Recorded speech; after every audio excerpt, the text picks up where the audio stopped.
मित्रों, जय श्री कृष्णा, जय मां ज्वाला देवी। मित्रों, आज के चिंतन में हम गीता के अध्याय 1 से श्लोक नंबर 4, 5 और 6 पर चिंतन करेंगे। दुर्योधन अब यहाँ इन श्लोकों के माध्यम से पांडवों की सेना के महारथियों के बारे में बता रहे हैं, उनकी प्रशंसा कर रहे हैं। अत्र शूरा महेशवासा भीमार्जुन समायुधि युयुधानो विराटश्च द्रुपदश्च महारथः धृष्टकेतुश्चेकितानः काशीराजश्च वीर्यवान् पुरोजित कुन्तिभोजश्च शैव्यश्च नरपुङ्गवः युधामन्युश्च विक्रान्ता उत्तमौजाश्च वीर्यवान् सौभद्रो द्रौपदेयाश्च सर्व एव महारथः। इस श्लोक में दुर्योधन अपने आचार्य से कह रहे हैं कि हे आचार्य, पांडवों की इस सेना में भीम तथा अर्जुन के समान युद्ध करने वाले अनेक वीर धनुर्धर हैं। युयुधान, विराट तथा द्रुपद जैसे महारथी हैं। ये सब के सब भीम और अर्जुन के समान योद्धा हैं। इससे पहले दुर्योधन द्रुपद के पुत्र धृष्टद्युम्न के बारे में बता चुके हैं। यहाँ द्रुपद, विराट और युयुधान तीनों को महारथी बता रहे हैं, कारण कि दुर्योधन को भय लगता है। दुर्योधन अपने अंतर्मन में भयभीत हैं इनकी वीरता से। यद्यपि कौरवों की सेना के सेनापति द्रोणाचार्य जी की युद्ध कला की महान शक्ति के सम्मुख धृष्टद्युम्न महत्वपूर्ण बाधक नहीं थे, किंतु पांडवों की सेना में ऐसे बहुत से योद्धा थे जिनसे दुर्योधन को भय था। वे उन योद्धाओं को अपनी विजय में अत्यंत बाधक मानते थे, क्योंकि वे उन योद्धाओं की शक्ति और पराक्रम से भली भांति परिचित थे, क्योंकि वे जानते थे इनमें से प्रत्येक योद्धा भीम तथा अर्जुन के समान अपराजेय है। उन्हें भीम तथा अर्जुन के बल व पराक्रम का ज्ञान था, इसीलिए वे अन्य योद्धाओं की तुलना इन दोनों से करते हैं। धृष्टकेतुश्चेकितानः काशीराजश्च वीर्यवान् पुरोजित कुन्तिभोजश्च शैव्यश्च नरपुङ्गवः। इनके साथ ही धृष्टकेतु, चेकितान, काशीराज, पुरोजित, कुंतीभोज तथा शैव्य जैसे महान शक्तिशाली योद्धा भी हैं।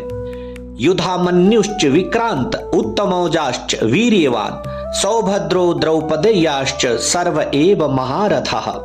पराक्रमी युधामन्यु और पराक्रमी उत्तमौजा भी हैं। सुभद्रा के पुत्र अभिमन्यु और द्रौपदी के 5 पुत्र भी हैं। ये सब के सब महारथी हैं। यहाँ दुर्योधन सभी महारथियों की कुछ ना कुछ विशेषताएं बता रहे हैं। सब महारथियों के बारे में क्रमानुसार समझा रहे हैं। द्रोणाचार्य के मन में अर्जुन के प्रति द्वेष भाव पैदा करने के लिए दुर्योधन महारथियों में सबसे पहले अर्जुन के शिष्य युयुधान का नाम लेते हैं। युयुधान ने अर्जुन से युद्ध कला सीखी थी। श्री कृष्ण के द्वारा दुर्योधन को अपनी अक्षौहिणी सेना देने पर वे अर्जुन के ही पक्ष में रहे, कौरवों के पक्ष में नहीं गए। और अर्जुन की तरफ इशारा करते हुए दुर्योधन कह रहे हैं कि देखिए, इसने आपसे ही अस्त्र शस्त्र चलाना सीखा है और आपने अर्जुन को सर्वश्रेष्ठ धनुर्धर होने का वरदान भी दिया है। आपने अर्जुन पर अपना विशेष स्नेह सदैव रखा है, पर यह कृतघ्न होकर आपके विपक्ष में लड़ने के लिए खड़ा है। और इतना ही नहीं, उसका शिष्य उसी के पक्ष में खड़ा है। दुर्योधन ने दूसरा नाम विराट का लिया। इसी विराट के कारण कौरव पक्ष के वीर सुशर्मा अपमानित किए गए। आपको भी मोहित किया गया था। हम लोगों को भी गायें छोड़कर युद्ध से भागना पड़ा था। वही राजा विराट आज आपके प्रतिपक्ष में खड़े हैं। राजा विराट के साथ द्रोणाचार्य जी का ऐसा कोई बैरभाव या द्वेष भाव नहीं था, परंतु दुर्योधन ये समझते हैं, अगर युयुधान के बाद में द्रुपद का नाम लूं तो द्रोणाचार्य के मन में यह विचार आ सकता है कि दुर्योधन पांडवों के विरोध में मुझे युद्ध के लिए उकसा रहे हैं। इसीलिए दुर्योधन द्रुपद के नाम से पहले विराट का नाम लेते हैं, जिससे द्रोणाचार्य उनकी चालाकी न समझ सकें और दृढ़ता से युद्ध करें। राजा विराट इस युद्ध में अपने तीनों पुत्रों उत्तर, श्वेत और शंख सहित वीर गति को प्राप्त हुए थे। दुर्योधन द्रुपद के बारे में पहले ही बहुत कुछ कह चुके हैं और यहां पर भी उन्हें कुछ याद दिला रहे हैं कि आपने तो द्रुपद को पहले की मित्रता याद दिलाई, पर उसने सभा में यह कहकर आपका अपमान किया कि मैं राजा हूं और तुम भिक्षुक हो, अतः मेरी तुम्हारी मित्रता कैसी, तथा बैर भाव के कारण आपको मारने के लिए पुत्र भी पैदा किया। वही महारथी द्रुपद आपसे लड़ने के लिए विपक्ष में खड़े हैं। राजा द्रुपद भी इस युद्ध में वीर गति को प्राप्त हुए थे। दुर्योधन धृष्टकेतु के बारे में कहते हैं, देखो ये कितने मूर्ख हैं कि जिसके पिता शिशुपाल को कृष्ण ने भरी सभा में अपने सुदर्शन चक्र से मार डाला था, उसी कृष्ण के पक्ष में ये लड़ने के लिए खड़ा है। इस चेकितान को देखिए, सब यादव सेना हमारी ओर से लड़ने के लिए तैयार है और ये यादव चेकितान पांडवों की सेना में खड़ा है। काशीराज बड़े ही शूरवीर और महारथी हैं, ये भी पांडवों की सेना में खड़े हैं। इसीलिए आप सावधानी से युद्ध करना, क्योंकि ये भी बड़े पराक्रमी योद्धा हैं। काशीराज भी वीर गति को प्राप्त हुए थे। पुरुजित और कुंती भोज, ये दोनों कुंती के भाई होने से हमारे और पांडवों के मामा हैं, तथापि इनके मन में पक्षपात होने के कारण ये हमारे विपक्ष में युद्ध करने के लिए खड़े हैं।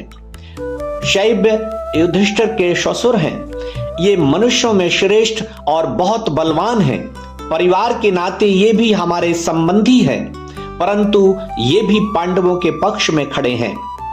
युधामन्यु और उत्तमौजा पांचाल देश के बड़े बलवान और वीर योद्धा हैं और दोनों मेरे बैरी अर्जुन के रथ के पहियों की रक्षा में नियुक्त किए गए हैं। आप इनकी ओर भी नजर रखना।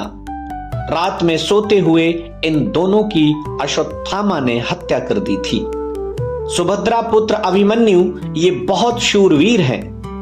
इसने गर्भ में ही चक्रव्यूह भेदन की विद्या सीखी है, अतः चक्रव्यूह रचना के समय आप इसका ख्याल रखें। युद्ध में दुशासन के पुत्र द्वारा अन्यायपूर्वक सिर पर गदा का प्रहार करने से अभिमन्यु वीर गति को प्राप्त हुए। युधिष्ठिर, भीम, अर्जुन, नकुल और सहदेव, इन पांचों के द्वारा द्रौपदी के गर्भ से क्रमशः प्रतिविंध्य, सुतसोम, श्रुतकर्मा, शतानीक और श्रुतसेन पैदा हुए। इन पांचों को आप देख लीजिए। द्रौपदी ने भरी सभा में मेरी हंसी उड़ाकर मेरे हृदय को जलाया है। उसी के इन पांचों पुत्रों को युद्ध में मारकर आप उसका बदला चुकाएं।